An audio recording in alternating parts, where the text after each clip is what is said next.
era eso. Bien.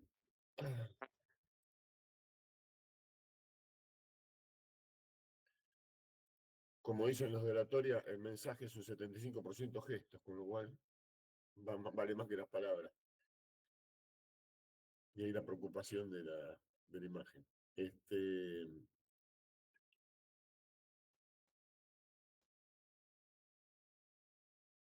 Bueno, arrancamos. Bien. ¿Estás grabando, ya, Hugo? No, entonces, ¿cuántos somos? 17 son. 17, Era 15, te saco a vos y me saco yo, son 15. son 15. ¿Qué hora es? Y 10 ya. Bueno, arranco y el que llega, llega. Ok.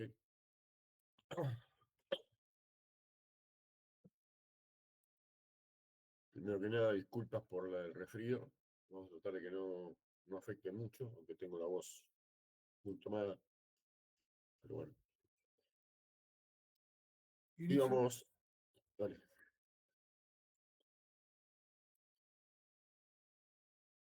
Habíamos llegado o habíamos terminado cuando hacíamos comparaciones de los distintos amplificadores, el TWA y el CPA. Pará un cachito porque no está grabando. Dale, avísame.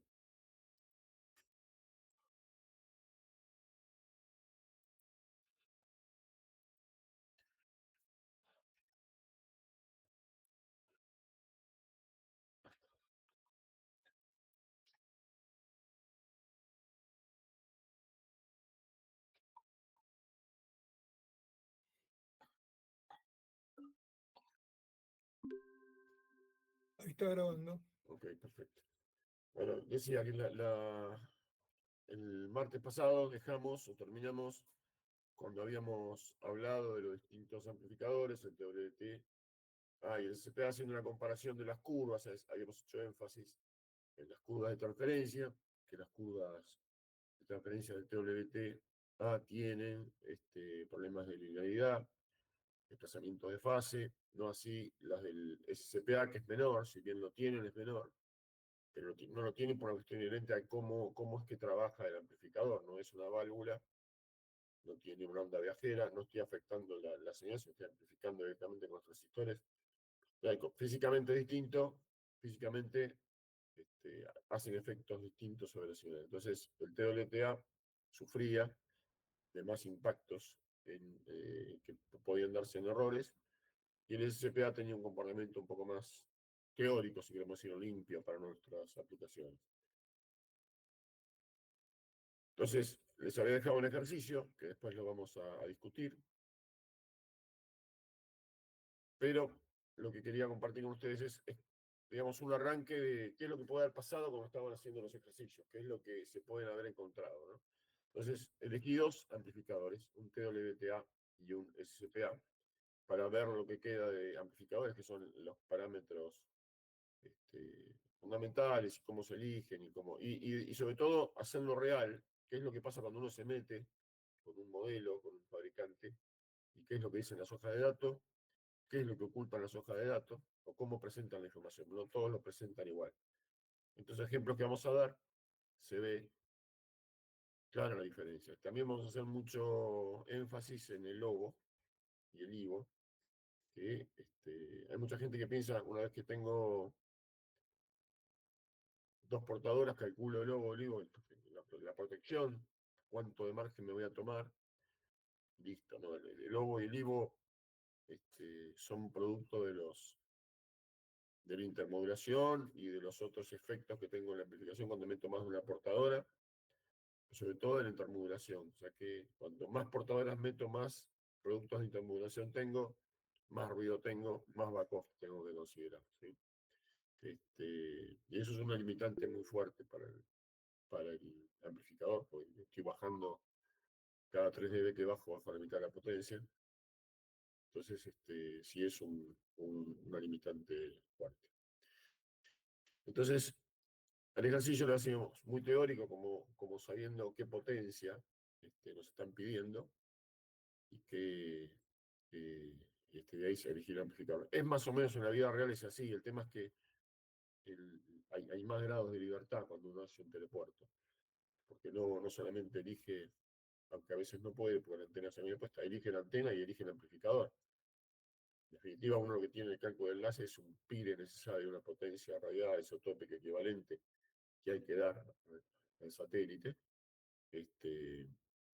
Y esa potencia, ese pire, viene dado por la suma del amplificador más la ganancia de la antena. Entonces, tengo dos cosas fundamentales para elegir. O elijo un muy buen amplificador, una muy buena antena, o también depende del ancho de banda que vas a tener. Este,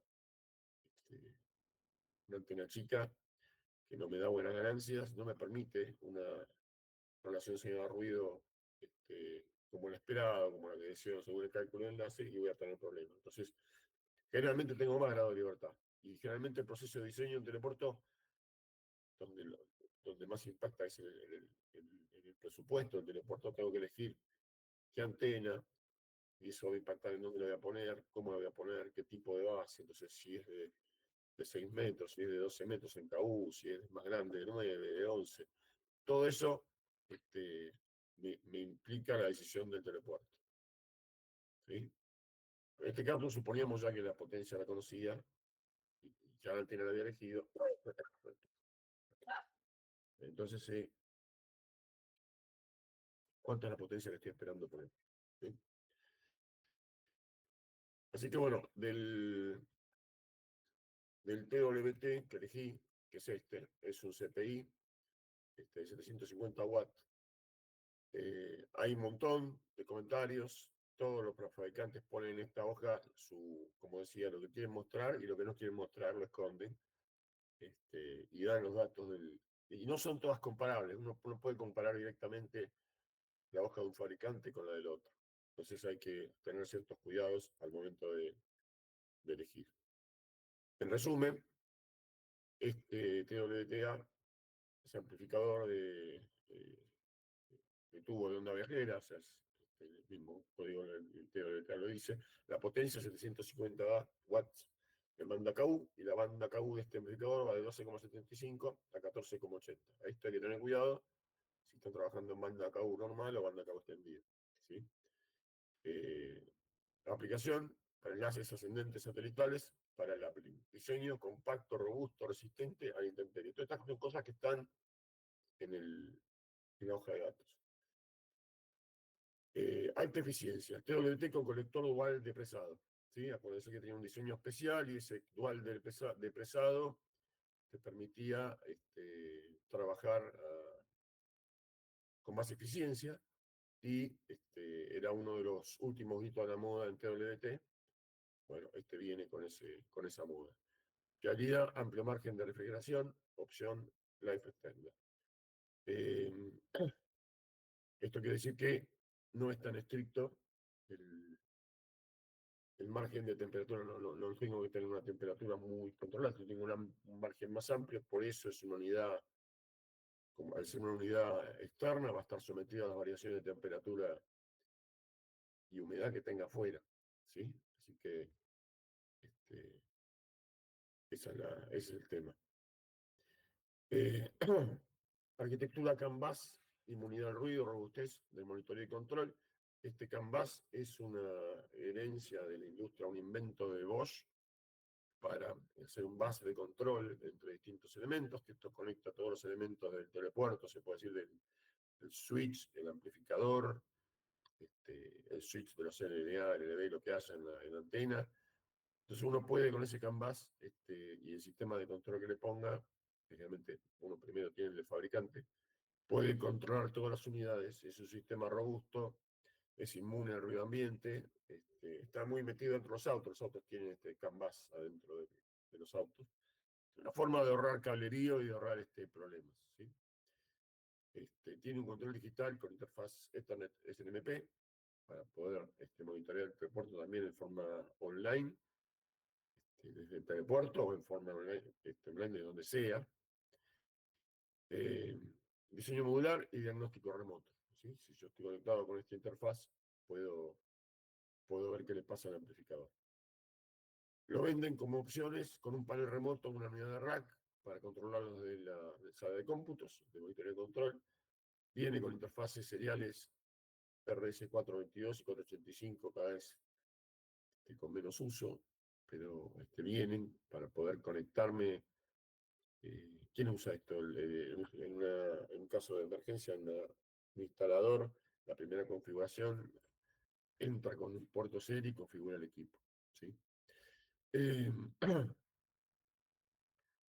es como los puertos series que tenían los Switch, ¿sí? Ni más ni menos. Viene con un book, puede venir con un book integrado, o sea que puedo entrar en banda L. Si te- Perdón, si tengo ese book, puedo entrar en banda L o directamente entrar en banda C con un book que yo tenga o que ponga aparte. ¿Sí?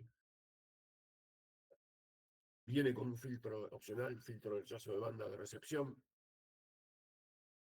Esto generalmente se compra y se pone a pie de antena, no se pone abajo, pero me lo dan como opción, pueden vender el filtro ellos y va instalado al lado del esto que es para colar o para filtrar y mandar a tierra todas las señales de recepción que puedan venir de retorno de la antena, ¿sí? Porque acuérdense que viajan por vía de onda distinta o viajan por cables distintos, pero en el feed de la antena, en algún momento, transmisión y recepción se mezclan. Y al mezclarse hay retornos y tengo que rechazar. En la recepción tengo que rechazar toda la transmisión que pueda y en la transmisión toda la señal de recepción que pueda, que no me vaya al rebote al amplificador.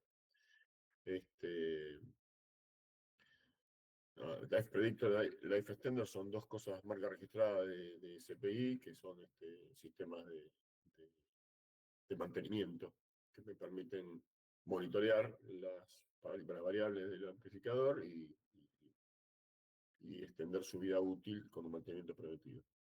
Y viene con refrigeración líquida opcional, ¿sí? Yo puedo elegir si es el tipo de refrigeración que le van a poner. Rango de temperatura, rango de frecuencia, ya lo dijimos, 12,75, 14,8, potencia saturada, PSAT 750 watts, 58,75 dBm, es equivalente a 58,75 dBm, dBm 10 por logaritmo en base 10 de la potencia dividido en miliwatt, ¿sí? Está la definición. Ganancia entre 70 y 78 dB, ajuste, yo puedo ajustar la potencia con un atenuador, PIN es un diodo especial. El diodo PIN lo que tiene es, es como una resistencia variable, ¿sí? Yo puedo atenuar la señal con un puerto de comando que tiene el diodo, y puedo hacer variable en pasos muy finos, ajustar la potencia entre 0 y 30 dB. Consumo 2,3 a 2,7 kVA, dimensiones y peso. ¿Sí? Enfriamiento, aire forzado con soplador. Eso es lo que viene de normal. Acuérdense que pueden poner refrigerador por agua.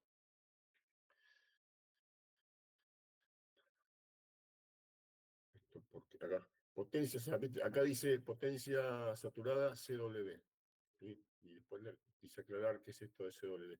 La potencia saturada, que es la máxima potencia teórica que le puedo sacar al amplificador, de alguna manera nos tenemos que poner todos de acuerdo en cómo medimos esa potencia máxima. ¿Sí? Y la mejor manera de medirlo, si bien es muy teórica, porque nunca van a transmitir una clean carrier, una potencia limpia, portadora limpia, en esa potencia, es poner en la potencia de saturación un tono, una portadora sin modulación, la más estable posible. Eso me da una portadora, porque la modulada que tiene componentes estadísticos. ¿Sí? La portadora modulada es una portadora con variaciones estadísticas. Entonces, necesito para medir la potencia de forma estable que la portadora sea estable. Así que mando una CW, una clean carrier, que es una continuous wave o clean carrier, para señales moduladas. Después vamos a ver que una vez que trabajamos con backoff entre 3 y 7, o valores típicos, y la razón es evitar distorsión, intermodulación y degradación del dBm, que es los vectores de error en la modulación. ¿Sí?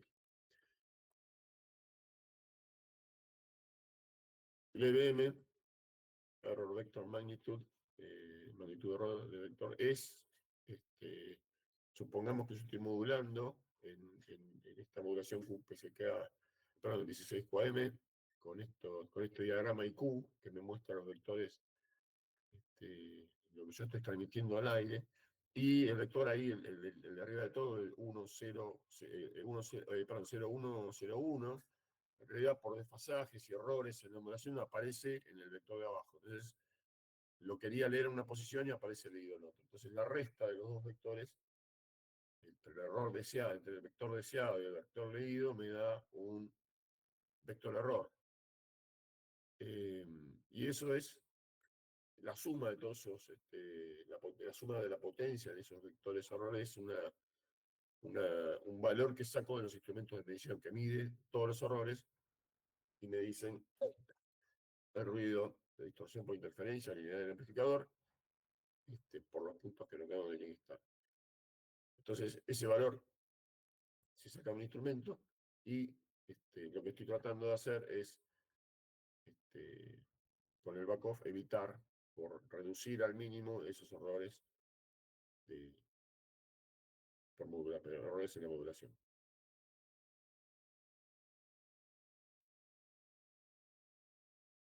Se mide la raíz cuadrada de la potencia de error sobre la potencia de la señal ideal por 100.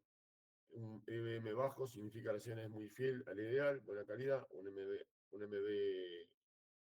EBM perdón, alto indica que los símbolos están desplazados, muy deformados, mayor probabilidad de errores. ¿Se acuerdan que dijimos que yo tenía en el desfasaje de fase, en el TWT, que eran función de la frecuencia, que no eran uniformes? Así que depende de cómo sea el portador y cuán ancho sea, va a haber más desfasajes o menos desfasajes, y eso me afecta el diagrama IQ. Me afecta la calidad de la señal y de modularla se me complica. Cuando un amplificador trabaja demasiado cerca de la saturación, la señal entra en zona no lineal, aparece distorsión AM y MPM, cambio no deseado de amplitud y fase, los puntos de constelación se dispersan, el MB empeora, sube, por lo que se aplica uno potencia de error, promedio de los cuadrados de los vectores de diferencia. Esto por eso no se puede medir uno por uno, sino se mide con un instrumento. La potencia de señal ideal, promedio de la magnitud al cuadrado de los símbolos ideales.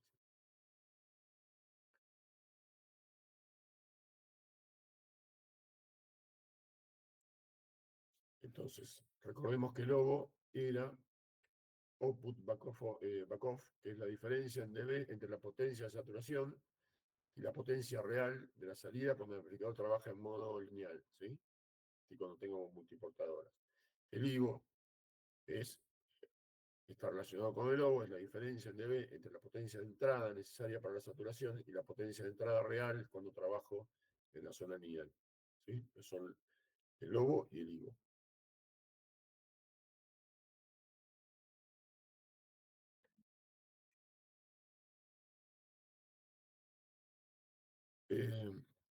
Lo que dice la hoja de datos del amplificador del TWT, que la potencia de saturación CW Clean Carrier es 750 watts. Son 58,75 dB. Ejemplo de especificaciones de intermodulación y ejemplo de especificación de intermodulación me dice que es menos 24 dB máximo a 51,1 dB dBm de output power. Menos 26 dB con linealizador. ¿Qué quiere decir esto? Significa que el fabricante recomienda operar en 51 dBm, ¿sí? Para cumplir requisitos típicos de intermodulación. Acuérdense, menos 24 dB, menos 26 dB era la diferencia que yo estaba deseando, la que estaba buscando entre la portadora, el carrier, y el producto de intermodulación. ¿Se acuerdan que había dos portadoras, una al lado de la otra, y abajo dos piquitos, que estaba F1 y F2, las dos portadoras, después 2F1 menos F2, 2F2 menos F1, eran los productos de intermodulación. Entonces, entre el pico de la intermodulación y el pico de la portadora, lo deseado es tener menos 24 dB, menos 26 dB con el iniciador mejor, ¿sí? Entonces me está dando ahí, no me está dando un back-off oficial, me está recomendando trabajar ahí, ¿sí? Pero no lo llama back-off. Entonces el cálculo del logo es la potencia de saturación, la potencia de operación En este ejemplo de 51,1, entonces el lobo aproximadamente es 7,65 dB. ¿Sí? Valor coherente para los TWT, que suelen trabajar entre 3 y 8 de Backhoff, dependiendo de la modulación que tengan para hacer. ¿Sí? Entonces, es un primer problema. Uno, cuando está diseñando su telepuerto, tiene una idea inicial de cuántas portadoras quiere poner, idea que nunca se respete, después aparecen más portadoras, pero es la idea inicial de cuántas portadoras, y tengo que decir cuál es el logo. Y el fabricante ahí no me dice el logo oficial, el logo no me está definiendo la curva exacta, sino que me da un punto de recomendación. ¿Sí? Es como si fuera el logo. El cálculo del IVO, cuál es la potencia de entrada o el back-off de entrada. La ganancia típica son 70, 78, la potencia de saturación de salida 58,75 dB, entonces la PIN de saturación es la PO de saturación menos la ganancia, esto me da 15,25, menos 15,25 dB. ¿Sí? Esta es la potencia con la que tengo que entrar al amplificador. Acuérdense que son valores logarítmicos, por eso me está dando menos 15,21 dB.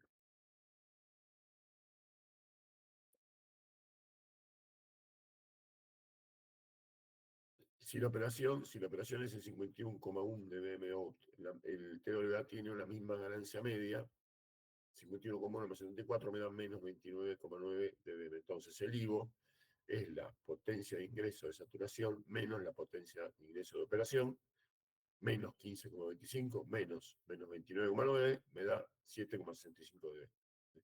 Es casi aproximadamente la misma que me daba antes, ¿sí? 7,65 de BDO, 7,6 de IVO. Son prácticamente iguales siempre. Entonces, este amplificador, con estas dos portadoras, de los de 700 watts que tenía, tengo disponibles para usar. Ese obo significa 5,83 veces menos de señal, son 128 watts. ¿Tá? O sea, me compré un amplificador de 700 watts y voy a usar nada más que 128.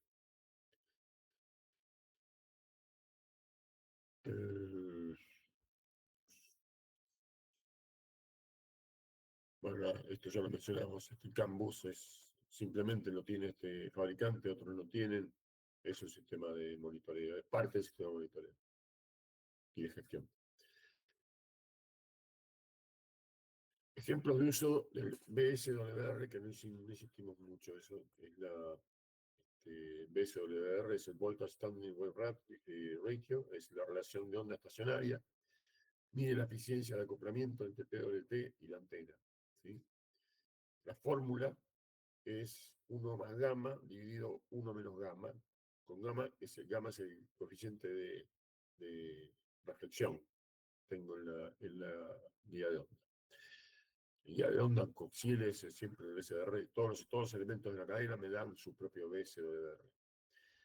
En un ejemplo, si tengo un BSDR de 1,3 en 1, despejo, calculo el gamma de la ecuación anterior, calculo el gamma, lo despejo, me da 0,3. La potencia reflejada entonces es aproximadamente el cuadrado de gamma, 1,7% de la potencia. ¿Sí? El 98,3% de la potencia se transmite y 1,7% se refleja, va a volver hacia la antena. ¿Sí? Eso es lo que soporta, a ese nivel va a soportar el amplificador.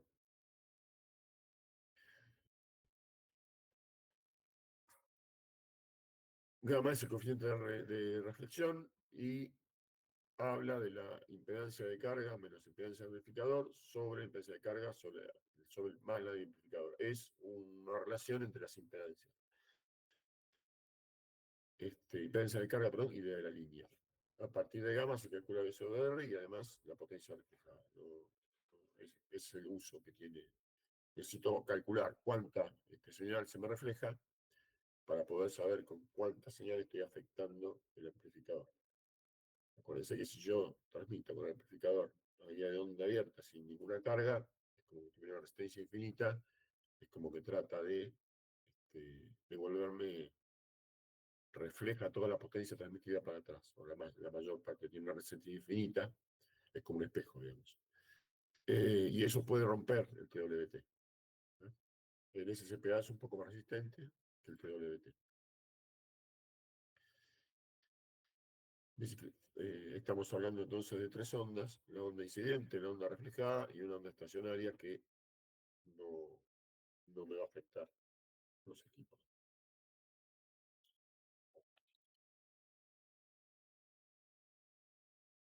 Algo de que no hablamos es la figura de ruido.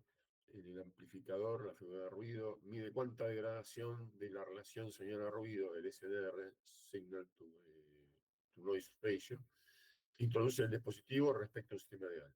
¿Sí? Entonces, la figura de ruido es la señal a ruido que viene de, del book, dividido la señal a ruido que sale del amplificador. ¿Sí? En dB la fórmula es 10 veces el logaritmo de esa relación. Una figura de ruido baja significa que el dispositivo añade poco ruido propio, deseable en receptores, LNA, y un NF alto implica que degrada mucho la señal, típico en el amplificador de potencia, HPA, TWT, A y SSPA. Entonces, la figura de ruido mucho con un amplificador no lo usamos. Lo usamos en un amplificador de Laplink, de potencia, no lo usamos, porque es tanta la potencia que estoy, la ganancia de potencia que estoy tirando, que no es tan significativo el efecto de la figura de ruido que yo le vaya a meter en el amplificador. ¿Sí? Sí te afecta mucho esa figura de ruido que lo vamos a ver, en los amplificadores de recepción, los LNA, LNB y NNC. Es la explicación de esto. En la amplificador de transmisión, lo importante es la potencia de salida en la NNA, no tanto el NF.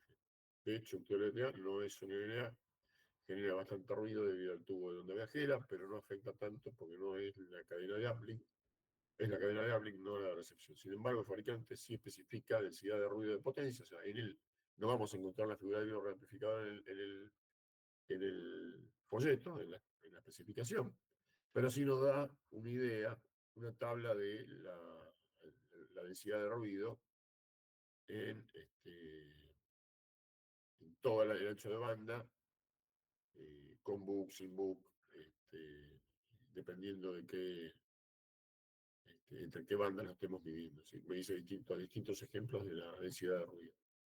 Pero de vuelta, no va a afectar el cálculo del amplificador.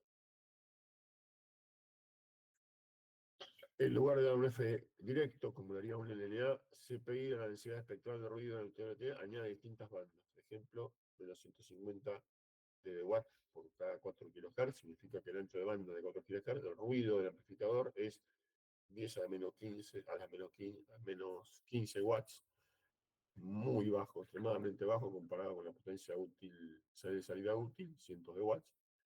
Esto asegura que aunque el TWTA genere ruido, la resistencia de ruido de la portadora se mantiene alta, siempre que se opere con backoff recomendado. ¿Sí? Si no, el ruido sube. La figura de ruido es una medida de gradación del SNR. El TWTA estudiado no se da en FNB, sino en la densidad de ruido potencia, especificaciones como para duplicar. El glosario de términos.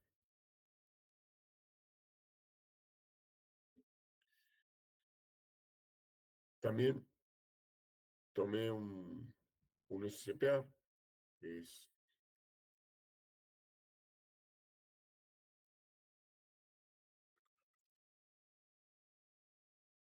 este. Este es un folleto de Advantech. Es un SCPA Outdoor y va en es de banda KU, nitruro de galio. En realidad me presentan toda la familia en un solo folleto: 125, 150, 200 watts, 150 y 300. ¿Sí? O sea, el mismo empaquetamiento para toda la familia. Así que el aspecto del equipo va a ser el mismo. Lo que va a cambiar es la potencia de salida. ¿Sí?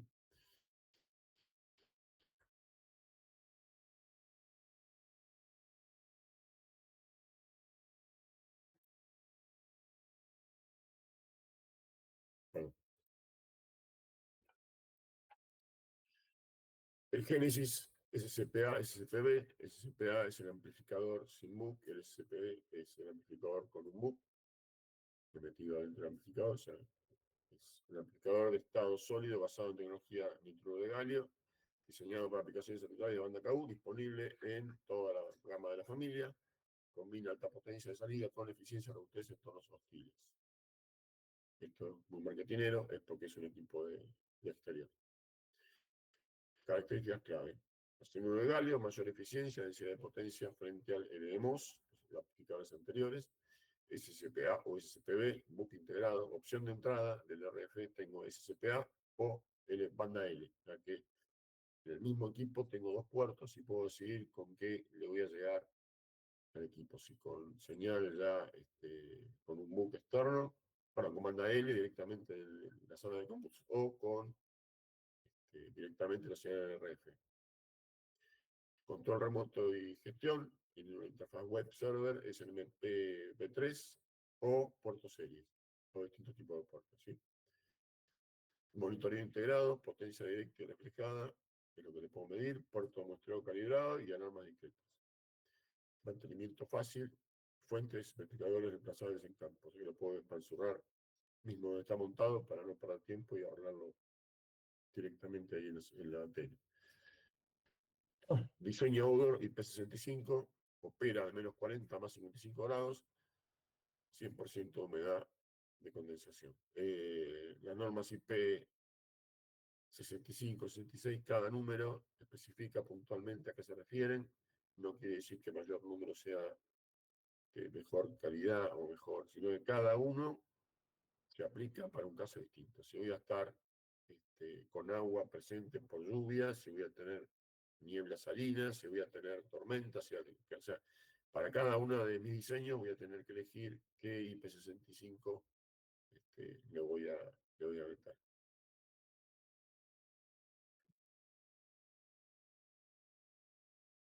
El único enemigo de estos amplificadores son las avispas y las abejas, que como está calentito, suelen hacer nidos en los amplificadores.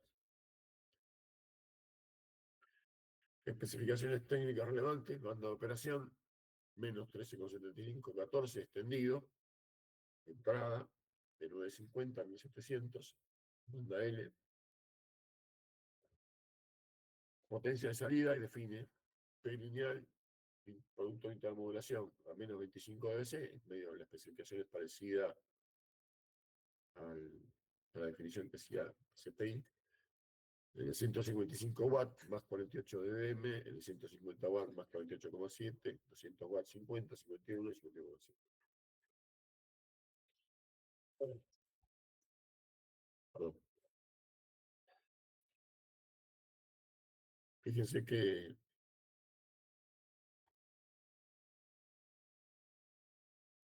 hay 0,7 de diferencia entre 250 watts y 300 watts para la potencia lineal, ¿sí? El punto de trabajo. P lineal, definido como cumplir con la regeneración espectral, menor a menos 30 dBc. dBc es la relación entre la cresta de la portadora eh, deseada y la portadora de los productos de intermodulación. ¿Sí?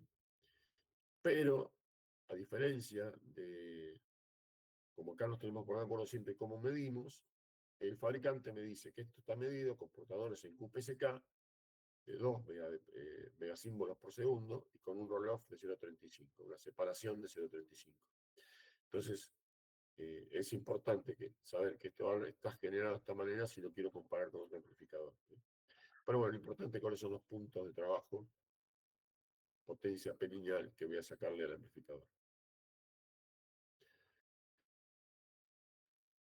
P lineal, potencia lineal de salida, no es simplemente la máxima potencia del amplificador, sino el nivel que todavía puede transmitir señales moduladas sin que tenga distorsión, sin que la distorsión supere un límite aceptable. El límite se mide en función de los productos de intermodulación, growth espectral, generación espectral, cuando la modulación digitalmente, ejemplo, QPSK, 8PSK, la señal ocupa un ancho de banda definido por la tasa de símbolos. ¿Sí? Cuanto más modulación tengo, más ancha la portadora, me da una tasa de symbol rate, no una de DPS, y el roll-off definido. Si el amplificador no es espectralmente lineal, aparecen componentes fuera de banda, las colas, en el espectro. Eso se llama regeneración espectral, espectro regrowth. Si transmitís 2 MHz, puede terminar contaminando frecuencias cercanas si el amplificador te mete demasiada distorsión. ¿Sí?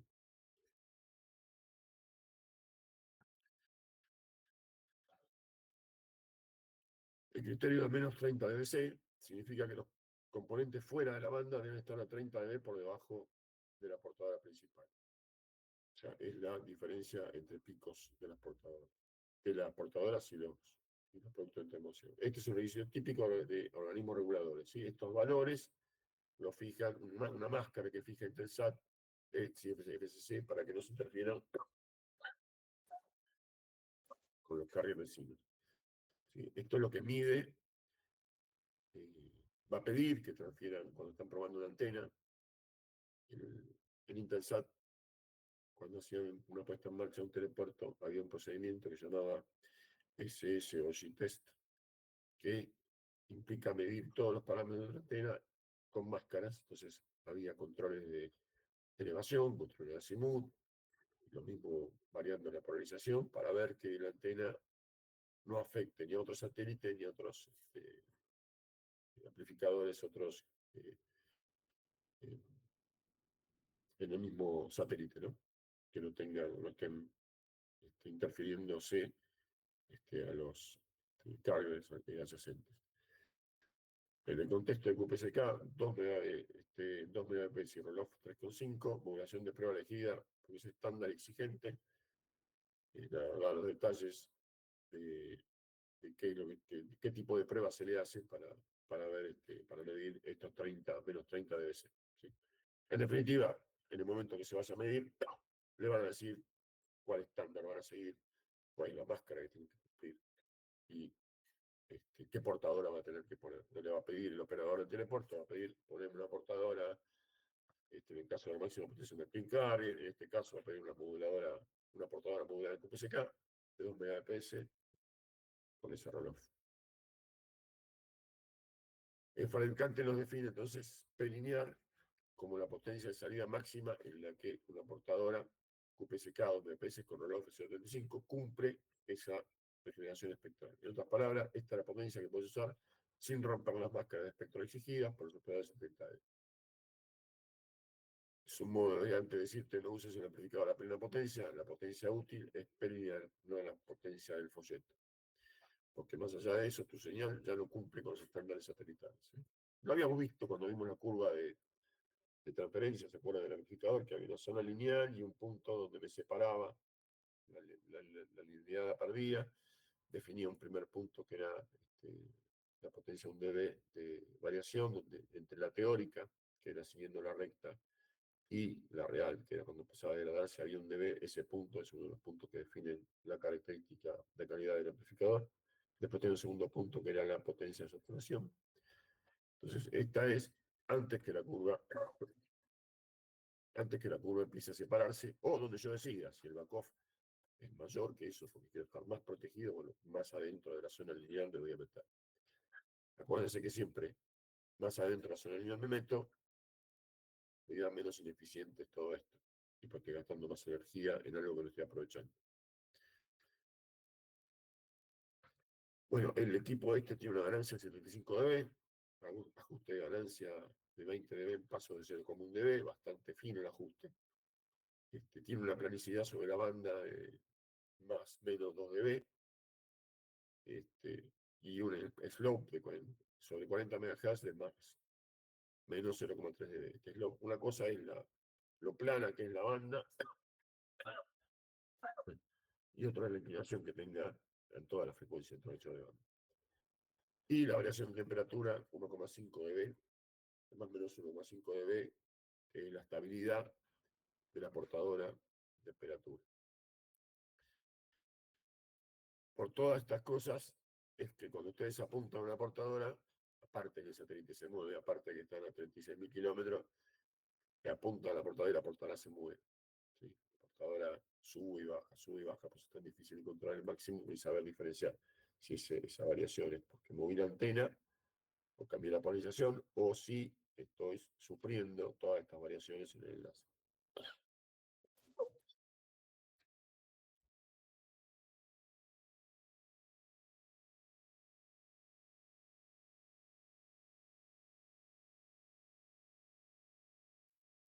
Eficiencia de consumo eléctrico, en el equipo de 125 watts consume 800 watts, en el 150, 850, 1500, 1600, 1700 watts.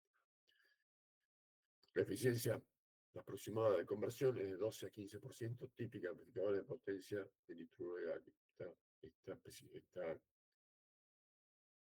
eficiencia es trabajando en la zona lineal. ¿Sí? Entrada y salida es entrada un conector N, hembra, y de salida una guía de onda WR75, que eso me define todas las características de la guía de onda, el tipo de dimensión que va a tener.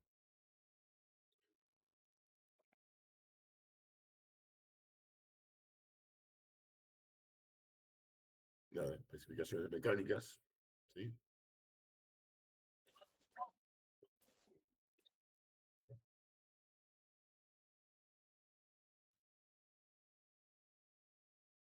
Un segundo, por favor.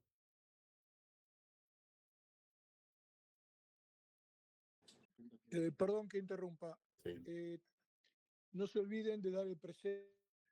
sí, por favor.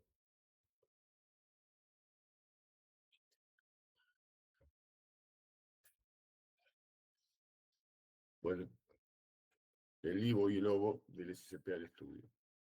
Para calcular el OVO y el IVO del SCPA, Génesis, KUGAN, entregan el techo, lo primero es una presión clave. La hoja de datos no publica la potencia de saturación, no me la dice, ni siquiera PEMDB, y publica una P lineal, una potencia lineal donde el punto de terminación está a menos 25 dBc, y el espectro alrededor está a menos 30 dBc con QPSK, 2 MHz, símbolos por segundo, y con la ganancia de 5 dB. Por eso, el logo exacto de qué es la potencia de saturación de la P lineal no se puede leer directamente en la hoja de datos, ¿sí? Falta pesar. Dicho esto, sí lo que se puede calcular con certeza es la potencia de entrada de P lineal, o sea, tengo la en base al IVO, ¿sí? Una estimación razonable del logo y el IVO usando supuestos típicos para el nitro de galio, para un amplificador de banda KU, es saturación igual a P lineal más 3 dB, típico. A veces usan 4 o 5 para tener más margen. Pero lo típico son los 3 dB. Entonces, P lineal de salida,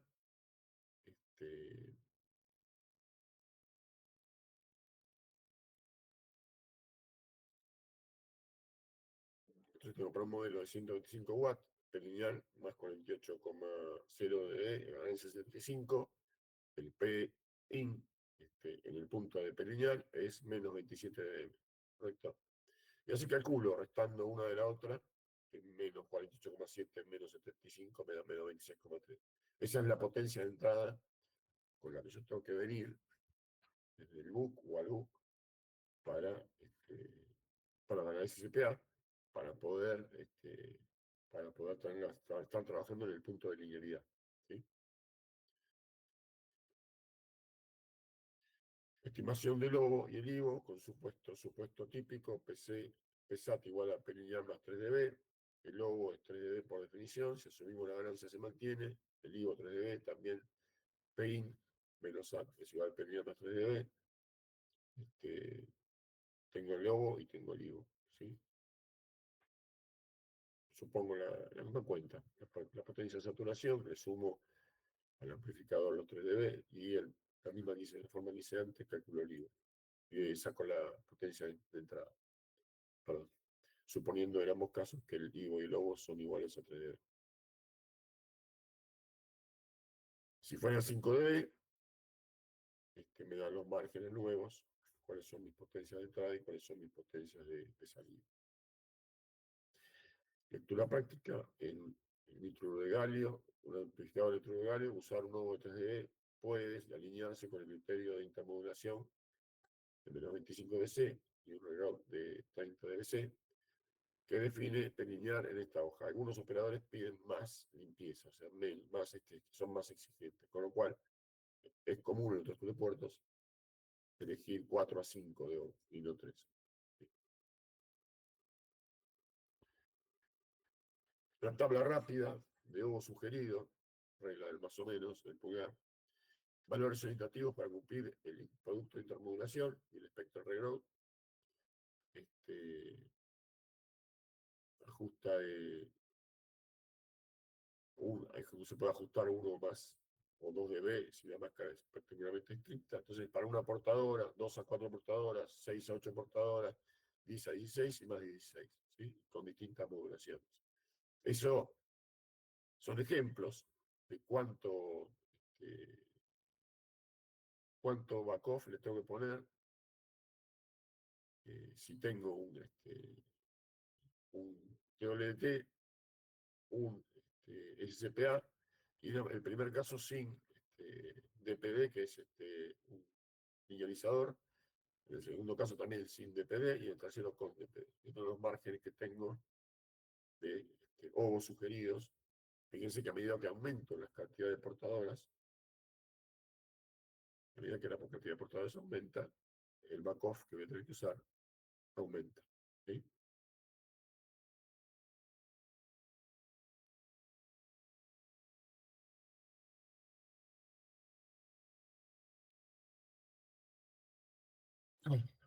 La eficiencia del amplificador.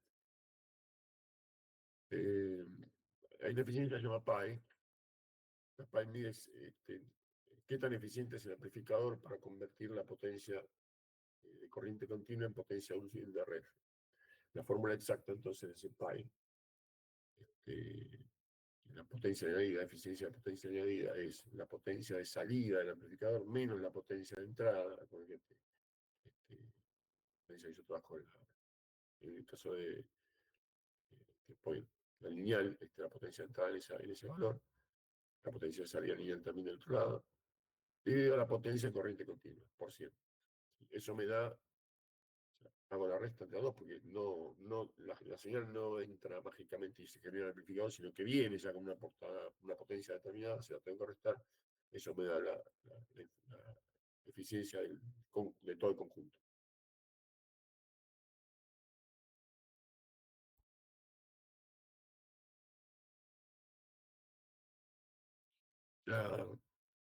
Hay una eficiencia que se mide más directa, la eficiencia de drenaje, que es la potencia de salida, dividido la potencia de continua. Acá no tuve en cuenta la potencia que venía originalmente con que venía la señal. Se compara la potencia de salida contra DC. El PAI resta la potencia de entrada. Por eso el PAI siempre es un poco menor que la eficiencia de drenaje. Un PAI alto, amplificador eficiente, en el litro de galio típicamente se logra 40-60% de condiciones óptimas. Un PAE bajo, gran parte de la energía de DC se disipa en calor. Es una figura clave de NRF, porque te dice cuánta corriente necesita la etapa de potencia para lograr nivel de transmisión deseado. ¿Sí? Es un valor de eficiencia muy usado.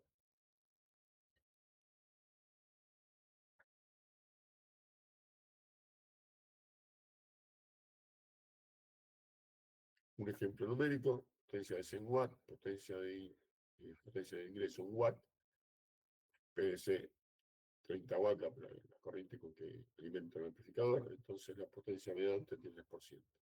Mientras que saco la cuenta directa sin tener la potencia de entrada, me da un 33,3, un poco más alto. ¿Sí?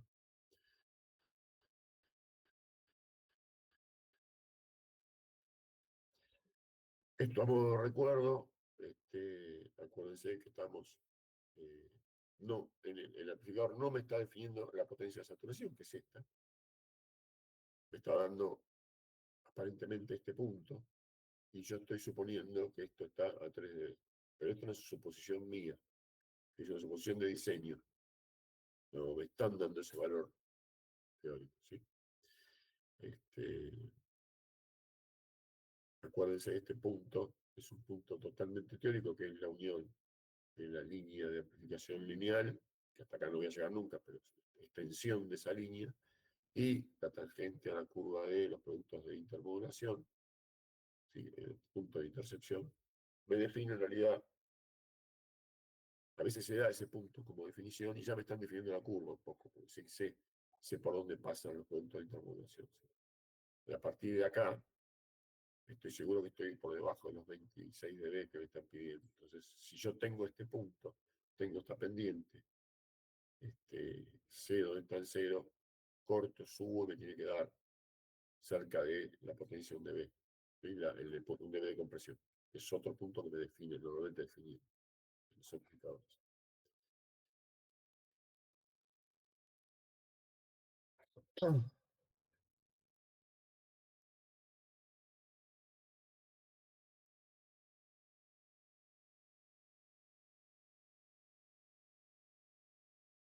Bueno, el C, el producto entre la potencia, la división entre la potencia de señal útil y los productos de intermodulación, o sea, la, la potencia que estoy usando para señal útil, la potencia que estoy transmitiendo de más por los productos de intermodulación, me da otro valor de eficiencia. Cuando el amplificador no es perfectamente lineal, de transmitir varias portadoras simultáneas, aparece el producto de intermodulación. De vuelta, cuando tengo dos portadoras, aparecen dos F1 menos F2, dos F2 menos F1, tres F1 menos F2, y así sucesivamente. Estos que dentro, cerca del ancho de banda útil, degradan el EBM, aumentando el ruido de banda y pueden emitir con canales de 66. Otro parámetro de calidad del amplificador.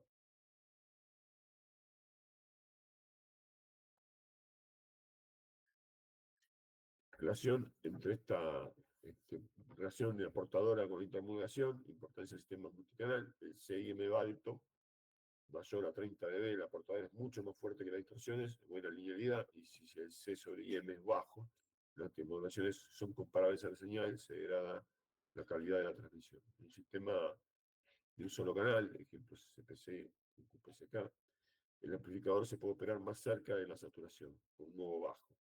Pero el sistema multicanal, por ejemplo, VISATs, hubs, transportadores cervicanes, redes de televisión digital, las múltiples portadoras se combinan y exacerban el producto de intermodulación, con lo cual para mantener el C sobre IM aceptable se requiere operar con mayor ovo. Es decir, que siempre es el mismo concepto. La explicación de por qué necesito el ovo. Es decir, reducir potencia de salida respecto a la saturación. Ejemplo típico, lo vuelvo a nombrar, lograr C sobre IM de menos 25 dBc, un TWTA se opera con un ovo de menos 7, de 7 dB. ¿Sí? Es un indicador de limpieza espectral en presencia de no linealidades. Clave es el sistema multicanal, multiportador, porque múltiples portadoras generan más distorsiones. Y hay que operar con más ovo. En la tabla que vimos antes, que a medida que aumento las portadoras presentes, aumento el ovo.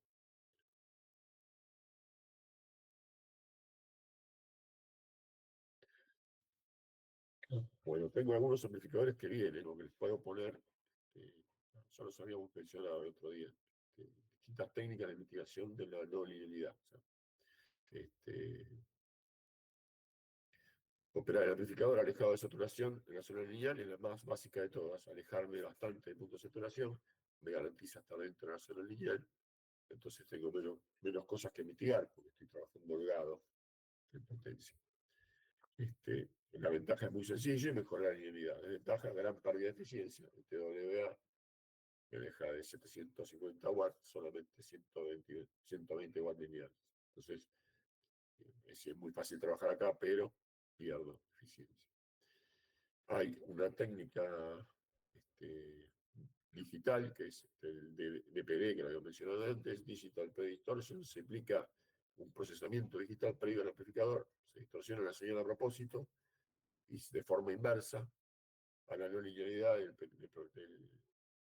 power amplifier del amplificador. O sea, si yo conozco la curva de deformación que va a tener la señal dentro del amplificador, porque soy el fabricante, me puedo diseñar un predistorsionador que haga las veces de compensación con esa distorsión y al salir del amplificador la señal sale corregida. Es muy usado en estaciones base de 4G y 5G, transmisores satelitales modernos. Ventaja, alta eficiencia. Mantiene el PAI alto.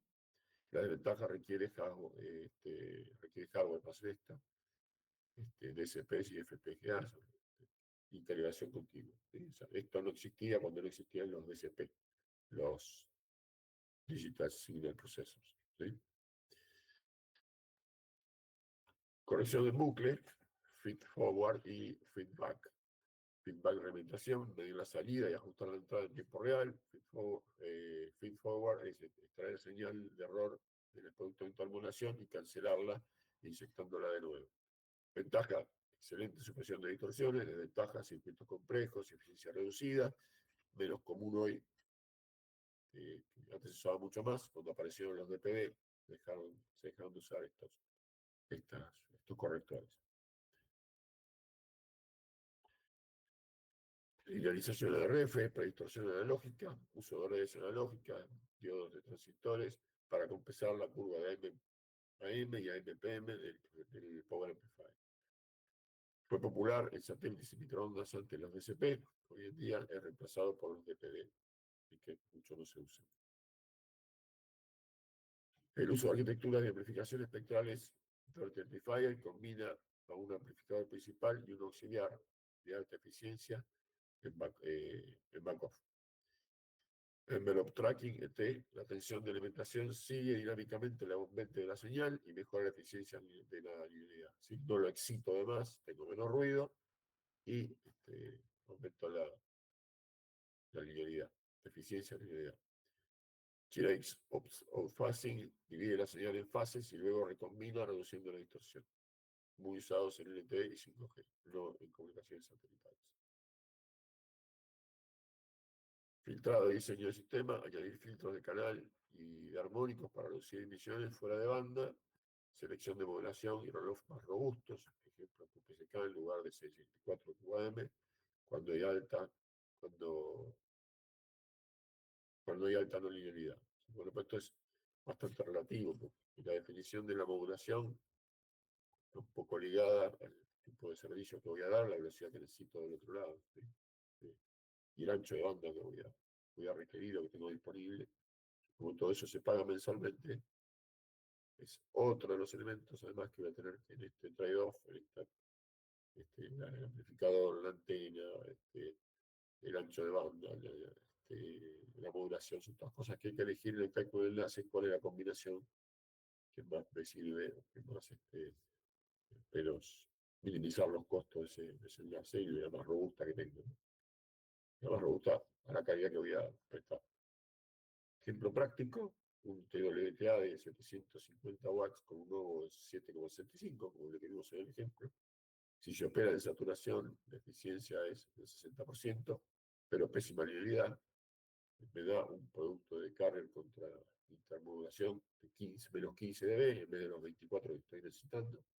Si se le aplica un nuevo, baja de eficiencia un 11%, o sea, de 60 baja al 11%, pero la relación entre el carrier y el producto de información mejora a lo que me manda la planilla, la plantilla, es menos 25 DC. Ahora, si le pongo un DPD más un Doherty, se puede tener una buena linealidad con eficiencia más razonable. O sea, aumento la eficiencia de todo el conjunto 35-45%. Así que, y me puedo acercar más a la saturación y no voy a estar tan en la sonoridad. Entonces, me permite aprovechar la más potencia del amplificador. Refrigeración, todo un tema para los amplificadores, es crítico, una HPA, ya sea TWPA o SPA, convierte energía entrada de RF, pero no toda, parte se transforma en calor, la parte de potencia útil. El TWTA tiene una eficiencia del 10 a 20%, el resto es todo calor. Y en el SPA de nitro de galio puede llegar al 35-45%. El resto se convierte en calor, debe ser evacuado rápidamente para evitar degradación del punto de operación, ganancia, peado y viabilidad, daños permanentes en transistores o tubos y reducción de la vida útil del equipo. ¿sí? O sea, controlar la temperatura es crítico en los amplificadores. Técnica de refrigeración, convención forzada por aire, se utilizan ventiladores o sopladores para enfriar disipadores metálicos, muy común en CPAs de potencia media, para decenas o pocos cientos de watts. La ventaja es sencillo y barato, y la limitación es menos eficiente que entornos de la alta densidad de potencia. Eh, siempre hay que pensar dónde ponen los amplificadores y si tienen nieve, si no tienen nieve, si tienen lluvia, si no tienen lluvia. ¿Qué pasa con los ventiladores en esas condiciones? Es política sana que esos ventiladores nunca estén tapados con nada, ni con nieve. Así que instalar todo el switch y el amplificador, todos los switches de guía de amplificador debajo de un techito es lo más recomendable que vi en mi vida, sobre todo si están en zona de nieve.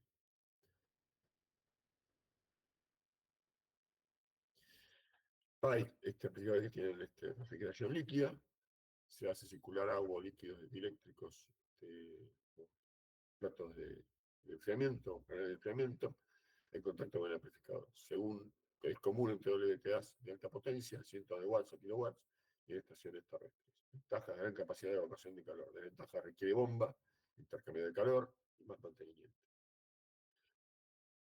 Esto se usa mucho en los centros de cómputo, en el data center y en las supercomputadoras. ¿Sí? La refrigeración líquida. Heat pipes o placas térmicas, transferencia de calor por capilaridad interna en tubos sellados con líquido. Estos son tubos que tienen los tubos concéntricos. ¿Sí? En un sentido va un flujo de líquido que absorbe el calor, se evapora y vuelve vapor por el tubo interno. Yo tengo una zona de calefacción donde se calienta y sucede esta evaporación, y una zona de condensación donde logra enfriarse el líquido y vuelve al circuito. Se usan SCPAs compactos y con aplicaciones espaciales. O sea, este tipo de refrigerantes los uso en los satélites. Permite llevar calor desde zonas críticas a radiadores externos. Sistemas híbridos de aire más líquido también. Puedo mezclar los sistemas, los dos, aire más líquido.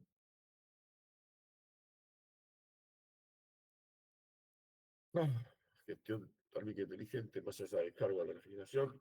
Los HPA incorporan sistemas de control térmico, sensor de temperatura de transmisión en tubo, protección automática, reducción de potencia y apagados de emergencia. Este dinámico de la polarización para compensar el drift térmico, ganancia y fase combinan con temperatura. Esta integración del sistema de monitoreo y control de telepuerto con el gateway. O sea,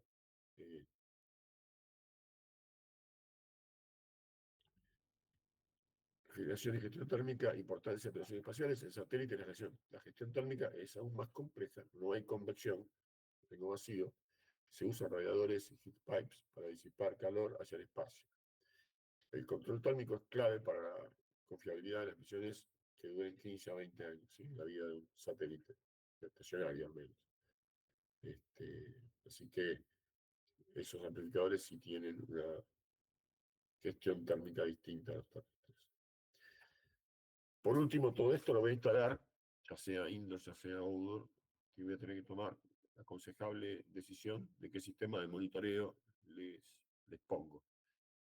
Normalmente los amplificadores pueden como opcional, ya lo vieron, el TCPI lo mencionaba, este, pueden comprar el soft de monitoreo que viene con los amplificadores.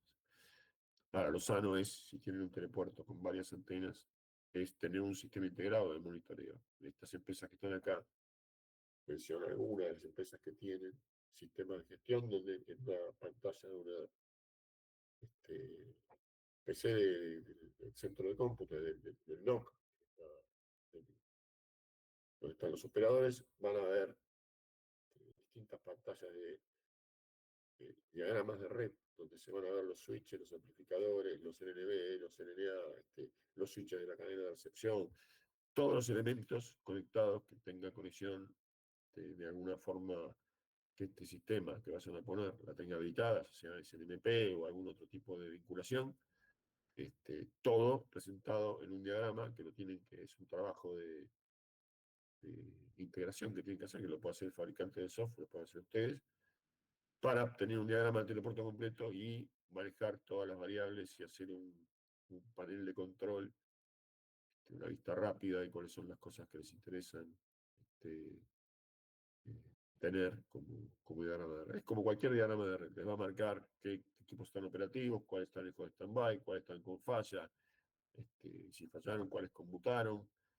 eh, y este software lo que tiene, este software que tienen, uno puede entrar, inclusive conectar los analizadores de espectro, entonces puede monitorear los analizadores de espectro desde las computadoras y ver, sin pararse, todas las portadoras, todas las transmisiones, todas las recepciones, en la cadena de uplink y la cadena de, perdón, la cadena de- de subida del telepuerto y la de bajada, todos los puntos de monitoreo, medirlos, si es que tiene un instrumento conectado. Ese es el telepuerto ideal.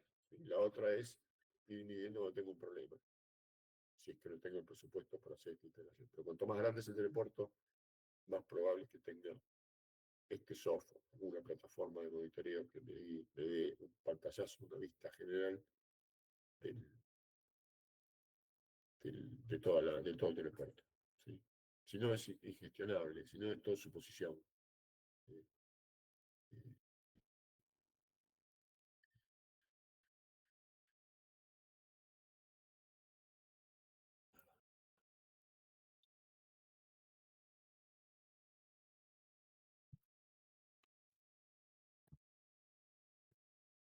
Bueno, esto termina con el módulo de amplificadores, por lo menos en la revisión de temas. Respecto a los ejercicios, algunos me estuvo consultando y tengo 4 ejercicios más para mandarles que son un poco más pensados. ¿Dónde los mando eso? ¿Cómo se los mandan los ejercicios? ¿Al grupo? Puede, ¿Al WhatsApp? puede ser por WhatsApp, sí, profe. Es una hojita sencilla, así que son 4 ejercicios sencillos, se los comparto por ahí. Este, están un poco.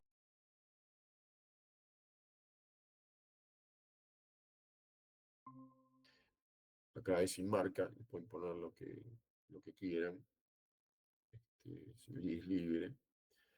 Y son ejercicios sencillos, no se rompan la cabeza con cosas extrañas, porque no es la idea. Simplemente familiarizarse con las cuentas que ya las vimos, como los ejemplos que calculamos en la presentación. La presentación también se la voy a dejar.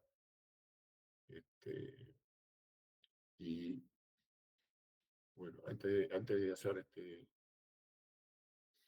consultas de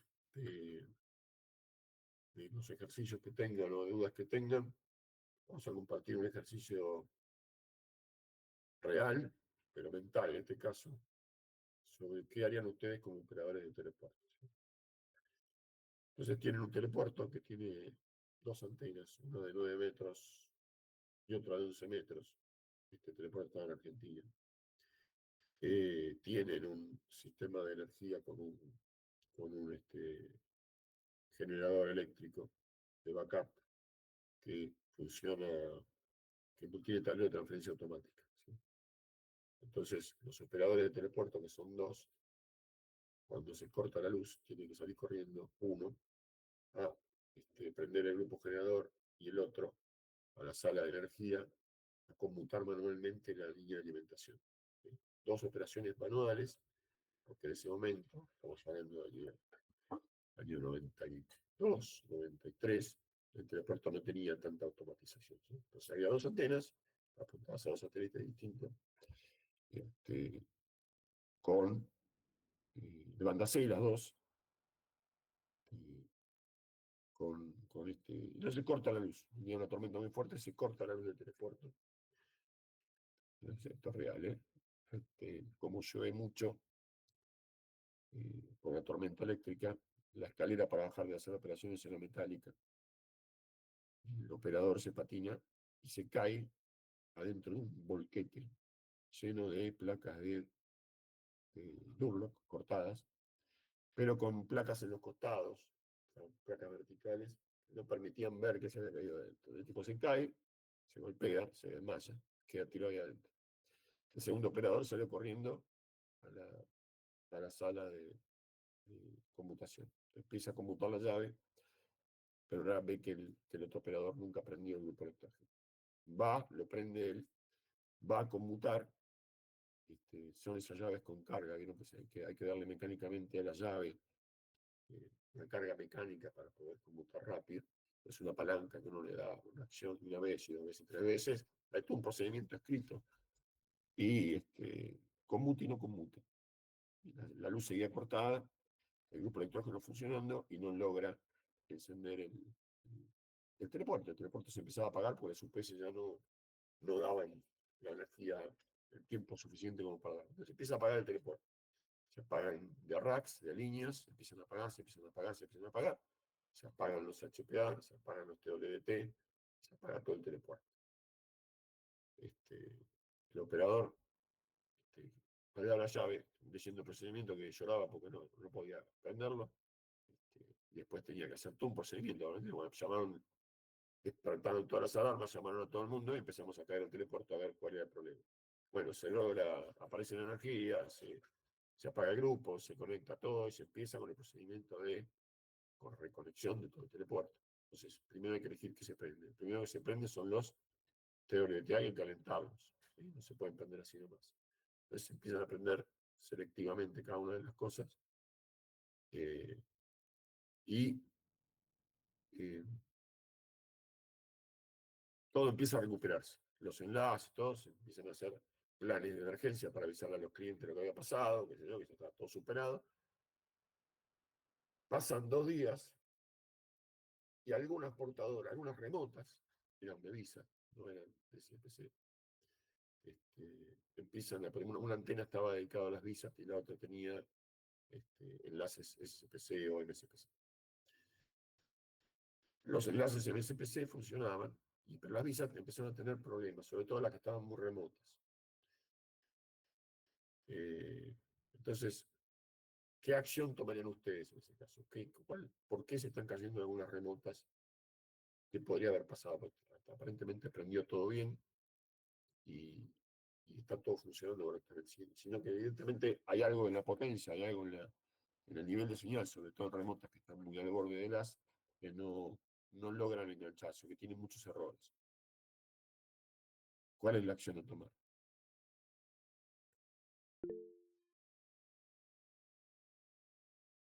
Podría ser, Mauro me dice, una degradación del amplificador. Entonces, ¿qué harías? Puedes medir la potencia de salida, a ver si la potencia es vas con el power meter y medís, y no, está todo bien. El amplificador está funcionando correctamente, no es el amplificador. ¿Qué otra cosa harían?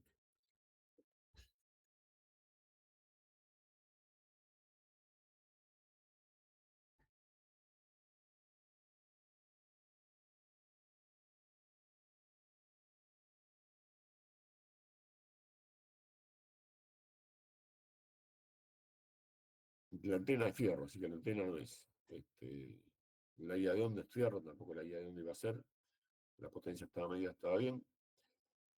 El gerente de mantenimiento decide terminar por lo sano y le da 3 dB de potencia al amplificador. O sea, le mete un ruido, le mete una decisión a todo el proceso de- de trabajo, le pone 3 dB. Suben las portadoras, la portadora sube. Las armónicas. Sí, bueno, pero sube 3 veces, duplica la potencia y empiezan a engancharse las visas remotas. Pasa un día y se siguen cayendo, empiezan a caerse de vuelta. Cuando estaban haciendo el proceso de revisar qué puede ser, con un ejército de gente pensando y tocando, cada uno toca lo suyo y cada uno mira lo suyo, el mismo gerente decide subir otros TVs de más para poder recuperar remotas que estaban, y empieza a meter ruido. Con lo cual empieza a tirar todo el sistema, porque no solamente las remotas muy remotas empiezan a tener fallas, sino que todas las visas empiezan a tener fallas. ¿Por qué? Porque el ruido en termodulación era gigantesco. La pregunta es, yo estaba seguro que la potencia que estaba tirando es la que dice la guía de onda la salida del telepuerto. O sea, el TWTA que tenía el telepuerto estaba dentro de la sala de cómputos. La medía la boca del TWTA y la potencia estaba. Con lo cual hasta ahí sabía que estaba bien. El amplificador andaba. Pero ¿cómo me garantizo que la potencia en el satélite que está llegando, la potencia es la correcta? ¿Sí? Así que una de las opciones que se nos ocurrió es ir a medir con una antena, costumbre de instaladores que teníamos siempre guardado imágenes de los portadores que apuntábamos para reconocer fácilmente si habíamos encontrado el satélite correcto, estábamos apuntando a los satélites. Y como teníamos esa antena de prueba, agarramos una antena de 3.8 que teníamos correcto, verificar la RX de la estación que está en línea. Le agarramos las portadoras que volvían de las remotas y empezamos a ver el espectro, que se veía en recepción. En recepción lo que se veía es las portadoras que transmitían las remotas, más las portadoras del telepuerto, pero en la zona del telepuerto un ruido debajo de la portadora que te quitaba la relación señal-ruido estaba degradada. ¿Sí? Pero cuando estamos haciendo eso, se escucha a la antena apuntando. Pero una frecuencia muchísimo más alta, pero muchísimo más alta que la frecuencia normal de operación del sistema de tracking. La antena de 9 metros tenía tracking para no perder el satélite. ¿Se acuerdan que los satélites están fijos, pero no están fijos, se mueven? Así que, y había sistemas de tracking que eran por efemérides, que era el dueño del satélite nos daba los datos de la caja donde se iba a mover el satélite y dice dónde están los máximos y dónde están los mínimos. Cuando el satélite está en los bordes de la caja y cuando pasa por el centro. Ese 8 que describe nos decía los mínimos que están en la punta y los máximos que están en el centro. Entonces, la idea es que la antena llegue siempre al máximo, en el centro. ¿Qué pasó? Al apagarse todo, se apagó el tracking. Y al apagar el tracking, cuando se encendió, la caja que estaba buscando no coincidía con la posición del satélite. La antena perdió el tracking del satélite.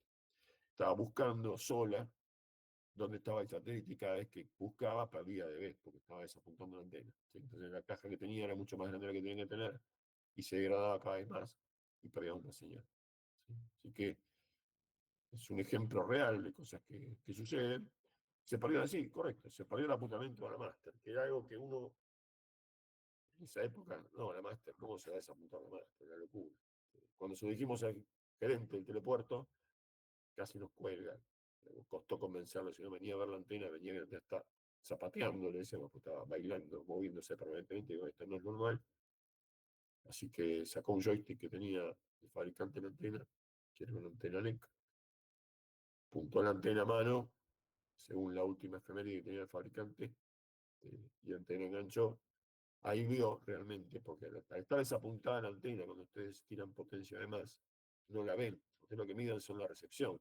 La portadora iba con toda una potencia de más y ustedes recibían el satélite espeja todo lo que transmite, pero al tener una antena desapuntada, subían 3 dB y no subía 3 dB, porque realmente estaba mal apuntada la antena. O sea, no veían realmente lo que veían en el analizador de espectro, era una mala imagen porque estaban mirando con la antena desapuntada. ¿Sí?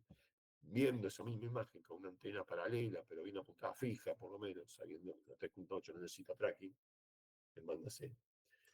Se veía lo que se veía siempre, ver lo que se veía siempre, más la deformación de la potencia, bueno, el problema es la antena, no el amplificador, no la transmisión, no, es la antena. Así que fuimos si se resolvió eso, cambiando la puntería de la antena. Así que como ah, creo que no lo mencioné en los otros módulos está, creo que me toca a mí, pero eh, habrán visto alguna vez un cálculo de confiabilidad. ¿Sí? Confiabilidad de lo que sea, puede ser la confiabilidad de un circuito electrónico, perdón, con su confiabilidad de componentes, pero bueno, la confiabilidad es un cálculo estadístico universal que lo pueden aplicar a cualquier cosa. Es una buena disciplina hacer un cálculo de confiabilidad de todo el telepuerto. ¿Sí? esa sucesión de eventos estaba simulada o estaba supuesta en un cálculo de confiabilidad que habíamos hecho un año antes y que había quedado encajonada porque nadie iba a comprar un segundo grupo, nadie, porque no había plata, nadie iba a invertir lo que había que invertir para darle más confiabilidad. Simplemente uno hace el diagrama y ve que dos grupos electrógenos son más confiables que uno, ve que dos cables de acceso de energía, telepuertos, caminos diferentes físicamente, adiós a el norte, el sur, el que sea, pero que llegue por dos caminos diferentes, es más confiable que uno, tener doble bomba de combustible para los grupos, tener SCPAs o HPAs con redundancia, todo eso es un modelo serie paralelo de confiabilidad donde se ven las debilidades y se calcula la confiabilidad total. Eso da una confiabilidad, un tiempo medio entre fallas del telepuerto, que cuanto más alto es, más confiable es el telepuerto. Es un ejercicio muy sano hacerlo y ver dónde están las probabilidades, los puntos más débiles y obrar en consecuencia, resolver ese problema, cambiar. De hecho, el telepuerto, cuando se diseñó para renovarlo, se hicieron todos esos cambios. Se pusieron dos grupos que lamentablemente no se pudieron poner en salas separadas, estaban en la misma sala. Pero, y era un poco los que nos encontramos después en el telepuerto de Alemania, cuando les comenté el telepuerto ese que se compró en Alemania, tenía todo por doble. Dos salas de batería independientes, dos calderas gigantescas independientes, dos accesos de energía, todo duplicado, y si no alcanzaba el duplicado, en cada una de las antenas tenía otros dos grupos duplicados. Bueno, el concepto de los alemanes era, estamos en zona de posible zona de guerra fría, esto lo van a bombardear, tiene que tener todo recontra duplicado porque es muy peligroso. Y ahí recién empezaban a usarse los sistemas de monitoreo de todo el telepuerto. Ahí vi mi primer sistema de monitoreo completo de un telepuerto. El telepuerto era como un cuerpo humano, con hígado, estómago, pulmones, todo tenía que ver con todo, todo relacionado con todo, hasta tenía, de la caldera salía una desviación de vapor que iba adentro de los tanques de gasoil. Tenía dos brutos tanques de gasoil para alimentar las calderas, y por miedo a que se congelen por las temperaturas de invierno de Alemania, tenían esa serpentina para precalentar el gasoil y que nunca se congelara. Y así todo estaba relacionado y todo monitoreado. Cada uno de los elementos del telepuerto tenía una capa, una hoja, eran capas como si fuera un AutoCAD, digamos. Cada una de las capas era responsable de un gerente distinto, pero todas estaban relacionadas y todas mostraban la capa de batería, la capa de energía, la capa de caldera, la capa de RF, la capa de las antenas, y todo absolutamente estaba monitoreado. Lo único que el sistema era muy viejo, era de Siemens, un desarrollo especial de Siemens, y ya no tenía ni mantenimiento, y había gente que lo programaba y así que hubo que cambiarlo completo para poder hacer algo más moderno. Ya había, acuérdense, ese telepuerto del año 60 y pico. Supongamos que el monitoreo se hizo en el 70, no había ni redes IP, o sea, era todo monitoreo, sistemas analógicos, con puertos serio, paralelo, que fuera, pero no había, suelto por el buque de corriente, pero no eran digitales, con lo cual todo eso se reemplazó y se puso algo más moderno. Después todos los telepuertos que teníamos tenían un único centro de gestión que veía todos los switches, todos los amplificadores, todos los modems, todas las portadoras y todos los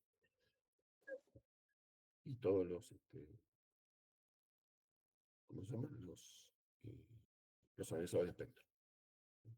Pero teniendo todo junto es fácil ver, más fácil ver dónde se dan sobre todo uno está monitoreando especificaciones de cada uno de los equipos, ven dónde se está yendo, dónde se está escapando la tortuga, digamos.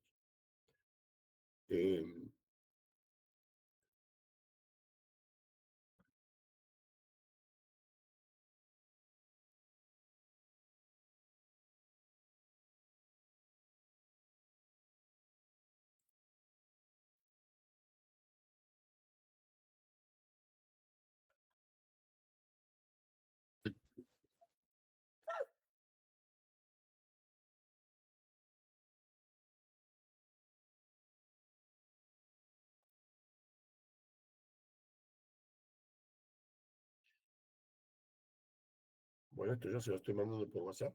Son los 4 ejercicios. Básicamente es buscando un amplificador en banda C para un sistema de multiportadoras y exportadoras. 3 megasímbolos por segundo, 8 PSK, roll-off. Entonces no le den tanta importancia. Esto es para saber qué ancho de banda tienen las portadoras. Lo pueden calcular. Requisito un nodo de mayor a 6 dB, un PI de 78, la antena tiene 7,3 metros, la ganancia de 55 dBi, las pérdidas del RF son de 1 dB. La tarea es calcular la potencia lineal en la brida HPA, añadir el margen de 2 dB, seleccionar que SCPA o TWT de mercado cumple con esto y justificar la elección de frontera tecnológica. ¿Por qué uno, por qué el otro? ¿Sí?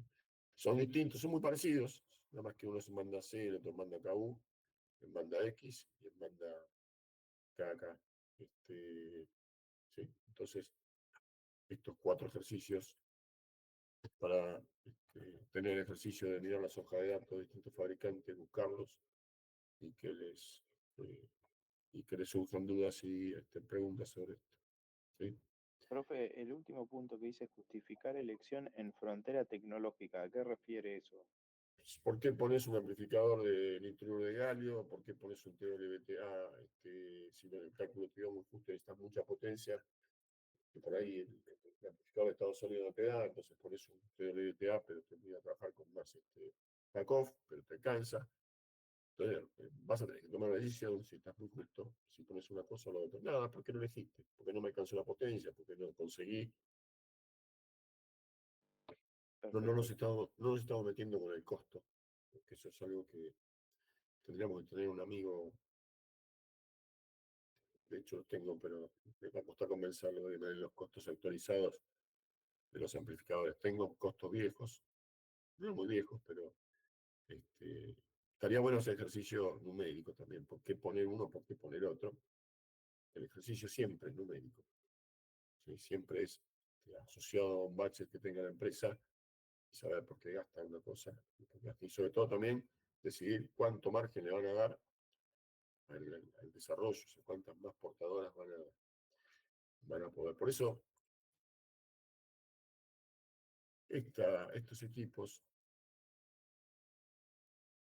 que muchos fabricantes no tienen, pero sí hay varios fabricantes que lo tienen.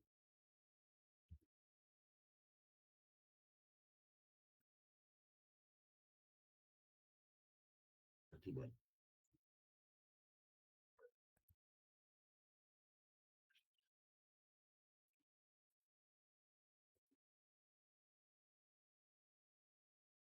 Habíamos visto el Olympus System, ¿se acuerdan? Que era un equipo que tenía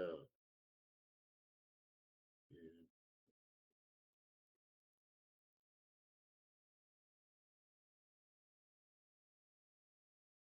era 2 más 1, 1 más 1 o 2 más 1, ¿sí? Eran 3 amplificadores, y uno podía decidir si los tenía arreglo de fase y sumaba las potencias o si era realmente para 2 polarizaciones distintas. ¿Sí? Depende de la configuración que ponían, era para una cosa o la otra. Pero me olvidé de mostrarles esto.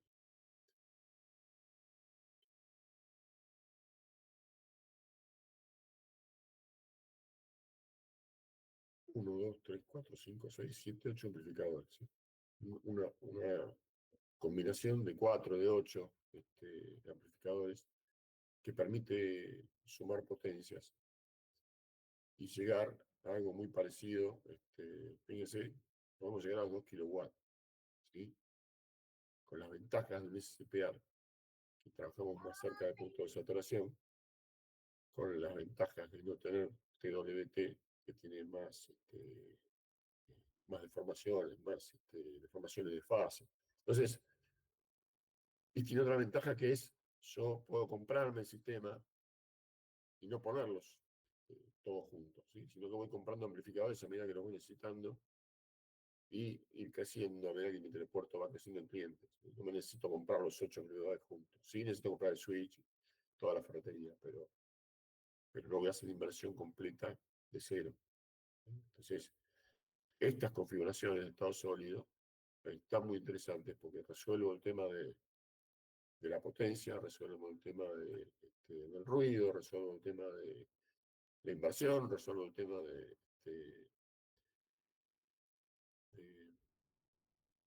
se llama de la sala de cómputo, esto lo puedo poner afuera, no hace falta hacer una computer nube al lado de la antena, sino que es un equipo de exteriores. Y puedo llegar a 2 kilowatts tranquilamente con estos equipos, que es estoy dentro de la zona de los TWT, ¿sí? Abiertamente adentro. Y me había olvidado de mostrarle estos equipos. Zumbit 2, Zumbit 3, Zumbit 1.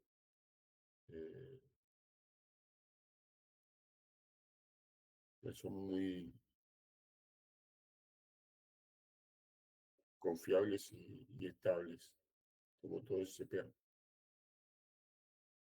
¿Ah? Así que estos tienen en banda X, en banda C, en banda KU, en banda L, US. ¿Sí? Así que bueno, les voy a mandar el ejercicio al grupo. Les voy a dejar la presentación de la exposición para que la vean. Y quedamos abiertos a consultas como el ejercicio anterior, que se había mandado resuelto. Así que comparen y me dicen cualquier duda que tengan. Esto también lo tengo resuelto, pero lo guardo para después, así los podemos compartir más adelante. Y nada, depende de mi resfrío, vamos a ver si la clase que viene es si quedamos con una clase, ¿cómo le llaman ustedes? Están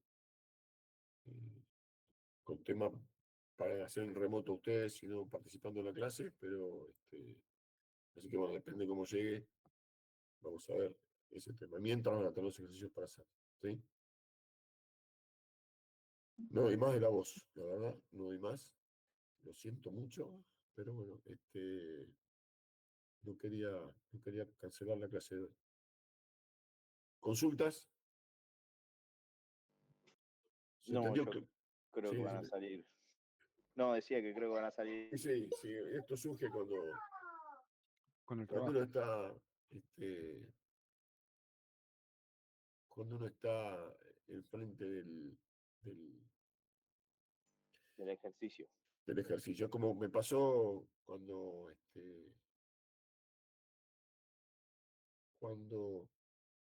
pasé de un trabajo, o sea, uno está en una empresa, va cambiando de posición y te vas dedicando a cosas por la posición que ocupaste, por donde estabas metido, a veces no depende mucho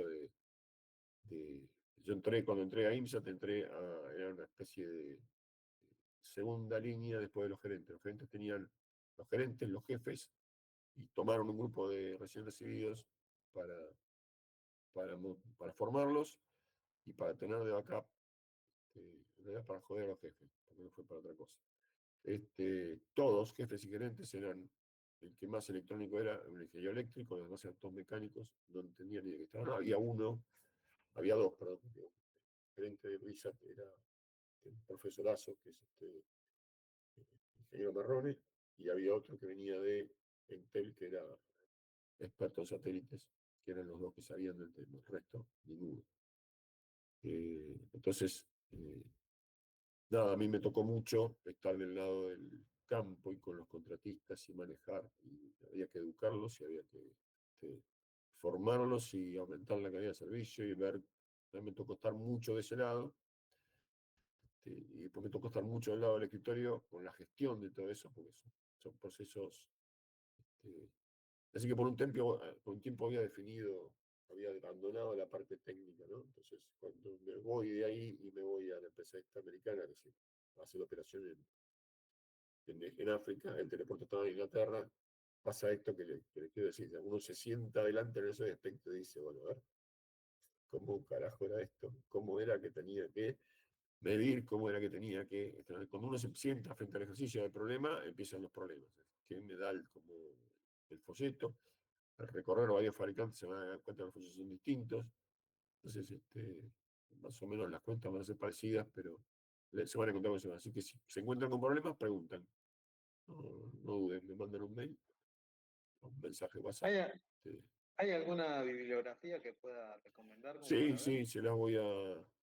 Hay muchas. El tema es, tengo una que es muy sencilla, es vieja, pero que les voy a compartir, es el manual, es el handbook de Intelsat.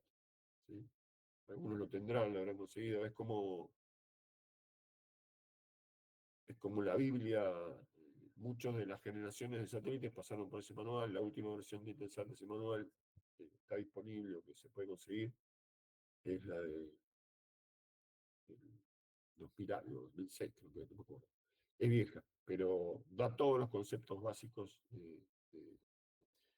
la macana que está en inglés, pero de cero, desde las antenas hasta las cadenas de RF, todo definido en un solo manual, por lo menos a nivel general. Después el salto a la modernidad lo harán ustedes buscando, investigando, leyendo, pero ese manual sirve como base. Excelente.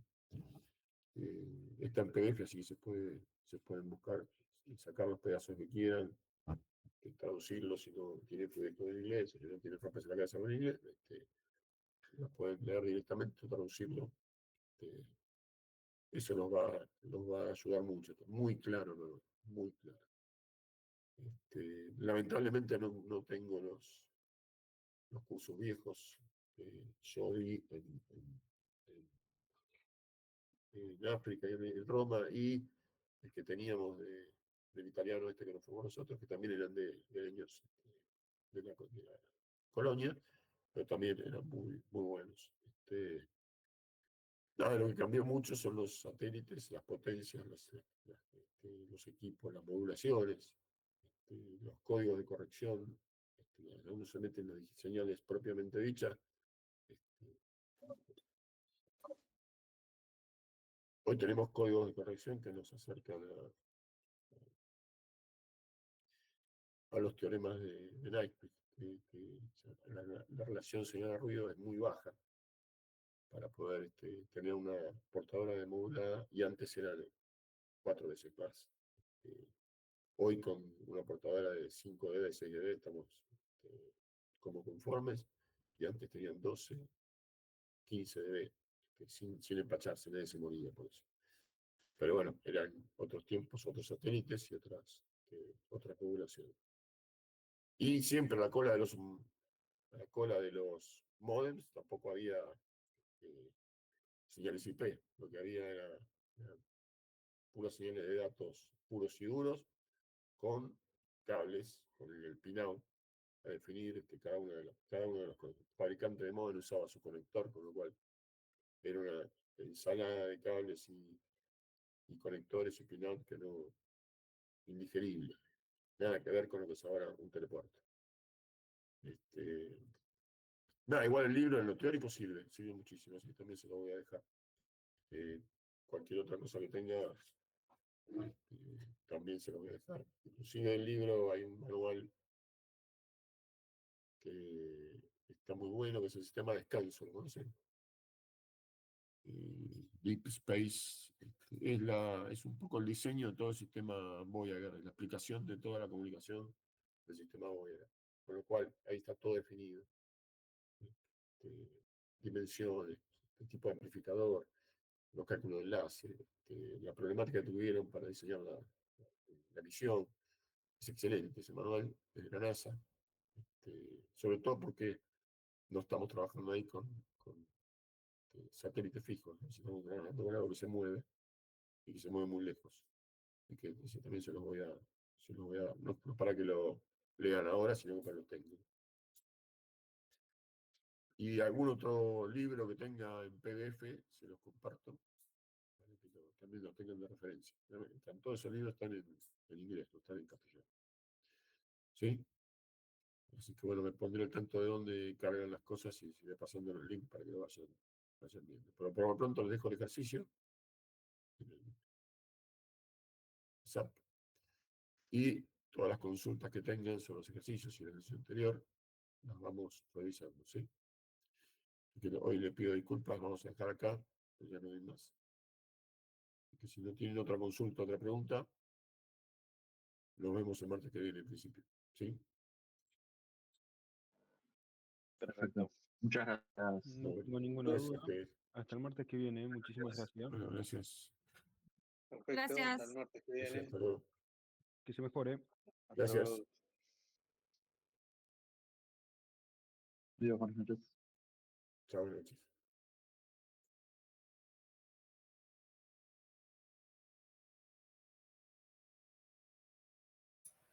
El martes.